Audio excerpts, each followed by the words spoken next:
where we are with these guys. They control our information. We all know they use our information, and they know a ton of what we talk about. How many times have people like you and me been on there talking with somebody about something? All of a sudden you get an ad for whatever that subject matter is. And my understanding is in the hearing today, Mr. Zuckerberg was like, nah, not really sure that we're supposed to be in the business of protecting the election. Mr. Zuckerberg was clearly very well coached, but nonetheless, despite his 60-plus lobbyists and all the coaching, he really struggled to answer some of the questions.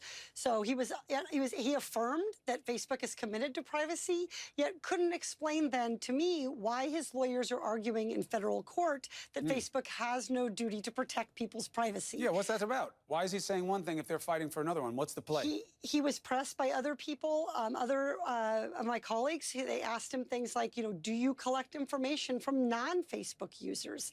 And he acknowledged to some extent that they do. And so he really struggled today. One of the things I think that's really important for people to understand is the normal mechanism when you have a large corporation, how we hold CEOs accountable is through the shareholders. The shareholders make the decision about the governance. 68% of Facebook shareholders said they wanted to remove Mr. Zuckerberg as CEO. But the way he set up this corporation, he controls 10 times the power of the rest of the shareholders. So there is simply no accountability mechanism for him.